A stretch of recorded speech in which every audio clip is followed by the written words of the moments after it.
Hello and welcome back to the Let's Talk Racing YouTube channel in association with Racing TV. Just me today. You might be wondering what's going on. Both me and Andrew are away. I'm in sunny Florida, going back tomorrow. Looking forward to Aintree next week. We'll be there on the Saturday. And Andrew is on an annual pilgrimage to York. I think he went to see York City today, and I think they were beaten, so he's not in a great mood. Anyway, he's going to be doing a video very similar to this, and we're both going to be looking towards Aintree, our best bets for Aintree across the 3 days. We did want to do a back and forth video, but because of internet issues and stuff like that, it's just not been able to happen. So my upload's going to be today. Andrew will be up tomorrow morning at 9 o'clock as well. And I'm basically going to take you through 3 days, my fancies and thoughts for some of the races, not every single race. I think it's important to know that if you don't fancy a horse in a race, you don't need to back anything. It's as simple as that. And I'm actually going to put up the horses that I will be backing throughout the week, and hopefully we'll make a bit of money. And if I've said I'm going to back them on the nose, that'll be a 1 point win. And if I said I'm going to back them each way, I'm going to back them 0.5 points. And we'll see if me and Andrew make more money at the end of the week. But thank you very much for all the support on the videos this year. It's been quite unbelievable, and Cheltenham was special. I know we've banged on about it a couple of times now, but it genuinely was special. It was a week which I'm still semi-getting over, and Aintree's has just come around so soon. I can't wait to look towards Punchestown. We'll be going over for 3 days, so hopefully can meet a few of you there as well. And then we've got a whole summer of planning towards next season. We're going to be doing plenty of videos similar to the ones we did last year with Dan Skelton and Paul Nichols. Hopefully maybe 7, 8, 9, 10 trainers or jockeys that we'll be speaking to throughout the summer. So hopefully plenty of exciting content coming your way, and that's the same on LTR Plus. I think this year was kind of the bedding in period for LTR Plus. We've been slightly inconsistent with the uploads, and I do apologise for that. But next season's where we're really going to kick on, a video every week. We promise that, if we can. Obviously, if one of us is in hospital, then it's not possible. But a video every week next season, and behind the scenes stuff. So if you do want to get involved in that, please do go and have a look at LTR Plus. You can do that by clicking join next to our channel on a desktop or laptop. But thank you very much for watching this far, and if you do enjoy this video, please hit that like button, subscribe to the channel if you haven't already, and if you're new around here, it's completely free to do so. Please do that down below. Now, time to talk about the racing. Aintree is brilliant. It's a combination of Cheltenham winners stepping up in class, or maybe having to prove a point, horses that may be disappointed at Cheltenham who do need to prove a point. You've also got the Grand National, you've got horses that skip the festival that are coming here fresh, all of those different things to weigh up, and it can be a tricky festival. It can also be hopefully very rewarding. And the first race that I'm going to have a bet in is the 4-year-old juvenile hurdle on Thursday, the 220. It's a grade 1, and I'm not going to make this too complicated. I think Zenta at 2-1 is probably quite a good bet. Third in the Triumph Hurdle and a good way back to fourth. You've got to think Lossiemouth and Galamasso were ahead of her. I think if either of those were to run in this race, they'd probably be odds on. I think a speed track would really suit Zenta, and she's going to get one here, good ground, flat track. I think that'd be right up her street. I think she's a speed horse, and she gets weight from the geldings, and she's also the highest rated horse in the race. So keeping it very simple, I think Zenta will go and win. 2-1 isn't a fancy price, maybe not be getting stuck in big, but I do think that she'll take a good bit of beating in the 4-year-old juvenile hurdle. I'm only actually going to have one more bet on the Thursday, and that is in the 440, the 2-mile Red Rum handicap chase. And he's been a bit of a cliff horse of mine, but I know that this has been the plan all season, and that's third time lucky. He's 13-2, he's been backed. This has just been the plan all year. I think at Sandown, earlier on in the season when he won, he was ridden very differently. Obviously, what we've come to know with third time lucky, especially over fences in the Arkle trial and stuff last year, is being really aggressive. He's a really good jumper. You go from the front, and Harry Skelton's built up a good relationship with him.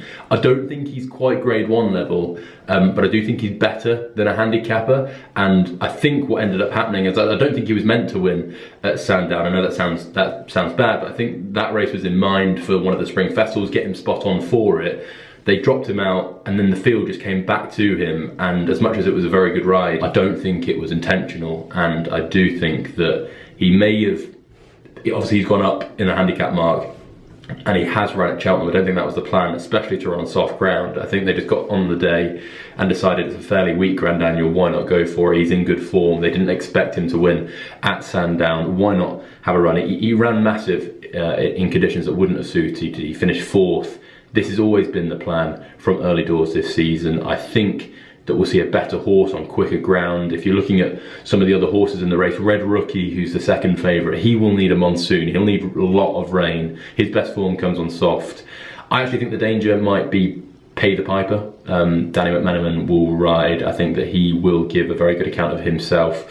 Northern trained, will love Aintree, will love that 2 mile quick test. But I just think third time lucky, 13-2. It looks a really weak red run, and I can just see him being better than these. He might struggle off 148. He's been dropped a pound from his run in the Grand Annual, finishing 4th.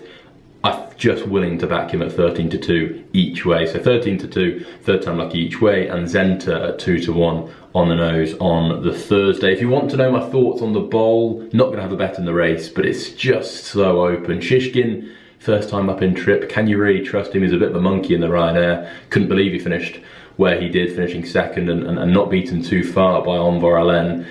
But he was clearly the best horse in that race. He didn't particularly want to behave. I don't think they're going to put any cheap pieces or blinkers on him. So what makes you think he'd behave here over further? Maybe he's been a 3 miler this whole time and his class had just been getting him through races over 2 miles. He certainly looked very, very rejuvenated in the Ascot Chase and good in the Ryanair without winning. Bravemans's Game's the second favourite. Is this an afterthought? I think it definitely is. I think the 3 races they wanted to target this season was the Charlie Hall, the King George and the Gold Cup. He ran a massive race behind Galopin Des Champs in the in the Gold Cup. I actually think that was probably a career best.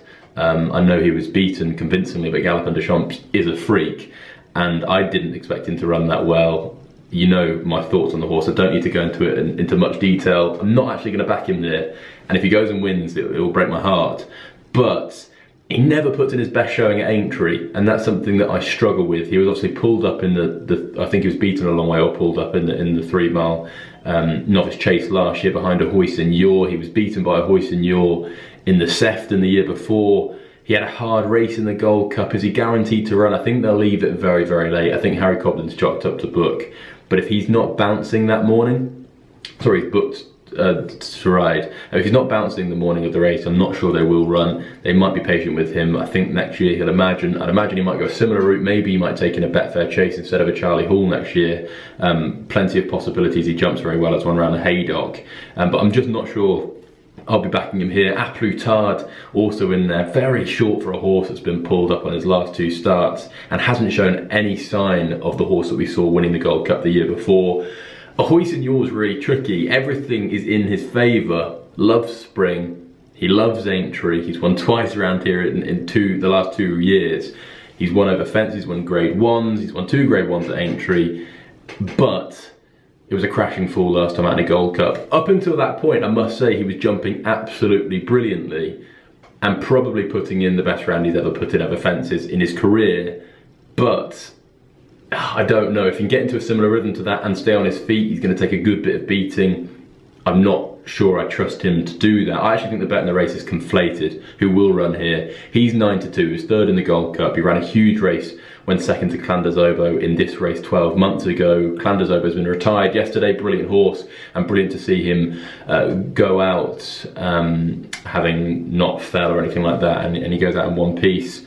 I hope that Conflated can go and run a massive race here. He's 9-2 with the doubts with Shishkin, Bravemans's Game, A Plus Tard, Hoisin-Yor. I think that he is the solid one, and he's a decent price as well. So Conflated at 9-2. If I was going to back one, it would be him, but I'm going to leave this race alone. Now moving on to the Friday. I hope I've not bored you up to this point. The 220 is a 2.5 mile handicap hurdle, and I'm going to take a swipe at a big price here. Pull Again Green for Fergal O'Brien at 25-1 each way. He's not unexposed. He's extremely exposed, and you look at some of the horses in this race that could be potential Grade 1 horses. You look at Springwell Bay, maybe not Grade 1 horses, but graded animals and better than a handicap. Springwell Bay, Imagine, Firm Footings, you could run in the boys race, I think, off 134. But this race isn't traditionally won by a horse of that profile. It's usually run by a handicapper, won by a handicapper. And last year, Langadam was the shortest price, I think, for a long time of a horse that's gone on to win this race. But usually it's 33 to 1 shots, it's 22 to 1 shots. Big prices. I think Aintree Green fits a nice profile. Why? Because flat left-handed tracks and good ground is where we see him at his very best. He's probably going to get all three of those here. He's creeping down the handicap. He was rated 138 at the start of the season. He's now 132. He puts his best foot forward in the spring. He's won 3 of his last 4 starts during that time period. And I just think that he's a bigger price. I think he'll definitely run in the race. I think he'll run extremely well. He can run him quite confidently. He's a reasonably thorough stayer. He's won over 2.5 miles at Newbury, beating good horses as well. I think that he is better than 132. I know he's been creeping down the weight and he's been beaten off higher marks, but I do think he's better than that and will again progress over fences at some point in his career. 25 to 1, I'm going to take a swipe at Aintree Green in the 2.5 mile handicap hurdle. Might not win it, but I think he'll run a big race. Now I'm going to back a horse, a mare, trained by Nicky Henderson in a grade 1, the 2 mile top novices hurdle, and it is Lucia at 6 to 1 on the nose. I think she's going to go and win. Going into Cheltenham, I think I had the opinion going into the Mares Novice Hurdle that regardless of the result, and this is all well and good in hindsight, Lucia would come out of the race the best horse that ran in it. I think they did something very similar with Epatante. She was beaten convincingly in the Mares Novice Hurdle, obviously went on to win the Champion Hurdle. I think You Wear It Well is a very good mare. I think Lucia might be slightly classier. I think You Wear It Well was just streetwise, really tough stay, and she had to be in those conditions. I love this for her. 2 miles, flat track, good ground. I think Lucia needs all 3 of those.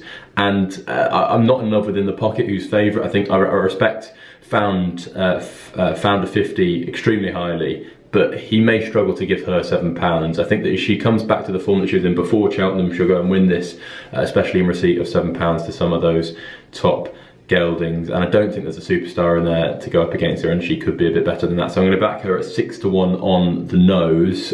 2 more bets on the Friday, and the 4:05 is the 2 mile 5 furlong Topham handicap chase over those Grand National fences. And I'm going to take, I said this in the last video about Castel Gandolfo, who finished 2nd at 16 to 1 at Haydock. I'm going to take a last swipe at Phoenix Way here at 16 to 1 each way.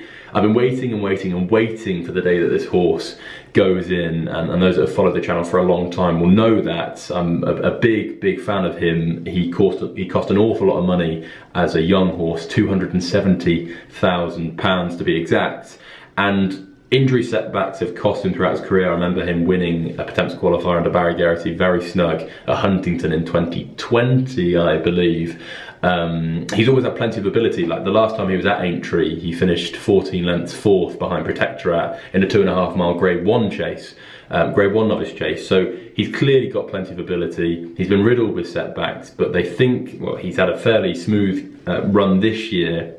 I just think there is a big race in him, and 2.5 miles in a big handicap chase where jumping comes into it, I think that is what he wants. So I'm going to take a swipe. That 16 to 1 is a decent price. So I'll back Phoenix Way in the Topham. And then the last bet, well, the last 2 bets, I'm not sure both of them will run. One definitely will, maybe Firm Footings won't. But in the 5:15, the 2 mile handicap hurdle, it's the boys' race, the conditional jockeys only. Ukatango for Ollie Murphy. There's a reason why I'm wearing this cap, and that's because Ollie Murphy's going to train a winner at Aintree this season. I'd absolutely love it to happen. This has been the plan for a long time. I think that they highlighted this race very early on. I think he won at Aintree in May last year, won a novice hurdle there. I think it's been that long ago that this has been the plan. Ran a good race in the Dove Cup behind Reward of Paul Nicholls. Don't think the plan was that. I think that he was going to come on for that regardless, and I think that he'll take, I don't think he'll take a good bit of stopping. I think it's be redemption for Coppolas, who fell in the race a couple of years ago. It'd be nice to see him run really well.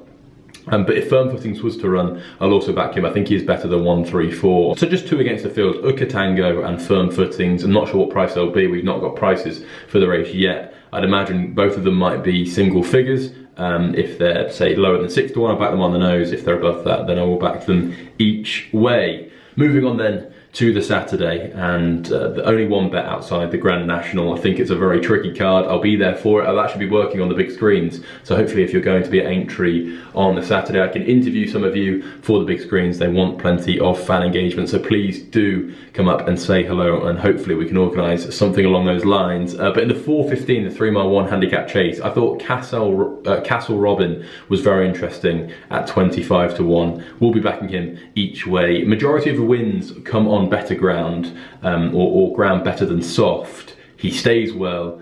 He's always fairly prominent, doesn't mind making all, and he won a strong enough Masters handicap chase at Sandown in February. He skipped Cheltenham. I like that angle in this race, and I do think they'll run well, so 25 to 1 could be a big price for Castle Robin. And then the Grand National, honestly, if this is the first time you're watching the Grand National and you've clicked on YouTube to search for some tips, it's an absolute minefield. Racing fans will know that. They will all have an opinion. Don't ever take a tip in the Grand Annual from somebody, because it just means absolutely nothing. I've not got a great record in the race. I did back Noble Yates last year, very small. Tiger Roll a second year, but other than that, it's been absolutely brutal. I'm going to take a swipe at 2. Vanilla at 22 to 1 each way, and Lifetime Ambition at 33 to 1 each way. It means absolutely nothing. Neither of them will win, but they're the two horses I'm going to back in the Grand National. I do hope you enjoyed this video. Andrew will be doing one of these tomorrow morning. If you did enjoy this video, please hit that like button, subscribe to the channel if you haven't already, and have a great Aintree. If you are there on the Saturday, do come and say hello, and I look forward to making more videos looking towards Punchestown on the Let's Talk Racing YouTube channel.